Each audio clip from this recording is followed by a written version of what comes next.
ప్రధాని మోదీ పాలనలో చేతి వృత్తులు చిరు వ్యాపారులకు అన్యాయం జరిగిందన్నారు కాంగ్రెస్ అగ్రనేత రాహుల్ గాంధీ. దేశంలో జీఎస్టీ పేరుతో దోపిడీ జరుగుతోందన్నారు. కాంగ్రెస్ అధికారంలోకి వస్తే కొత్త సంస్కరణలు తెస్తామన్నారు.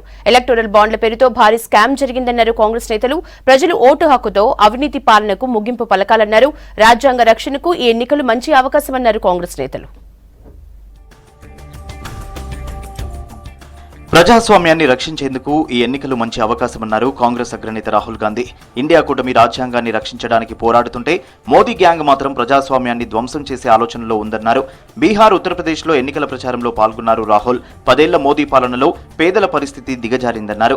లోక్సభ ఎన్నికల్లో బీజేపీకి కనీసం 150 సీట్లు కూడా రావన్నారు రాహుల్ గాంధీ.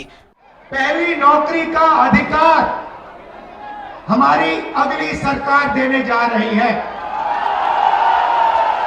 जैसे मनरेगा में रोजगार का अधिकार दिया, वैसे ही हम ग्रेजुएट्स को पहली नौकरी का अधिकार देंगे।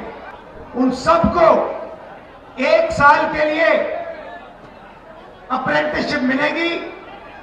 1 लाख रुपए साल का, 8,500 रुपए महीने का, खटाखट उनके बैंक अकाउंट में जाएगा। ప్రధాని మోదీ మేక్ ఇన్ ఇండియా నినాదం పచ్చి అబద్ధమన్నారు రాహుల్ గాంధీ. మేక్ ఇన్ ఇండియాను సాకారం చేసే చిరు వ్యాపారులు చేతి వృత్తులపై జీఎస్టీ పేరుతో దోపిడీ జరుగుతుందన్నారు. ఉత్తరప్రదేశ్లో ఎన్నికల ప్రచారంలో పాల్గొన్నారు రాహుల్. కులగణనతో దేశంలో ఎవరి ఆర్థిక పరిస్థితి ఏంటో తెలుస్తుందన్నారు. కాంగ్రెస్ అధికారంలోకి వచ్చాక 30 లక్షల ఉద్యోగాలు ఇస్తామన్నారు రాహుల్.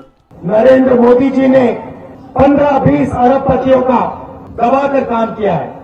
नरेंद्र मोदी एक तरफ मेक इन इंडिया कहता है और दूसरी तरफ जो लोग मेक इन इंडिया कर सकते हैं उनके लिए वो नोटबंदी और जीएसटी कर देता है और उनको खत्म कर देता है।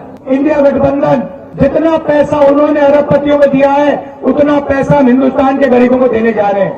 अच्छा लगे ना लगे हम ये काम करने वाले हैं। రాజకీయ లబ్ధి కోసం దేశాన్ని కులమతాల పేరుతో విభజించే కుట్ర జరుగుతోందన్నారు కాంగ్రెస్ నేత ప్రియాంక గాంధీ.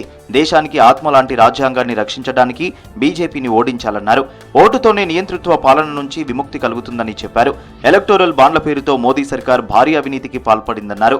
ప్రభుత్వాన్ని ప్రశ్నించే వారిపై దాడులు పెరిగాయన్నారు Priyanka Gandhi.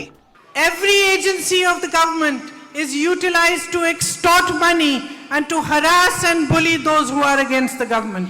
The Prime Minister and his colleagues speak about changing the Constitution of India. That Constitution which exists to protect your freedoms.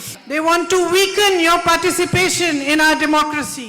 Lok Sabha ఎన్నికల్లో ఇండియా కూటమి మెజారిటీ సీట్లు సాధిస్తుందన్నారు కాంగ్రెస్ నేత సచిన్ పైలట్. మొదటి విడతలో కాంగ్రెస్ పార్టీ అభ్యర్థులందరూ విజయం సాధిస్తారని ధీమా వ్యక్తం చేశారు. దక్షిణాది రాష్ట్రాల్లో ఇండియా కూటమి క్లీన్ స్వీప్ చేస్తుందన్నారు సచిన్ పైలట్. कांग्रेस पार्टी के सब उम्मीदवार जीतेंगे और जहां पहले चरण के मतदान हुआ है वहां कांग्रेस को बहुमत मिलेगा। मैंने कहा ना कि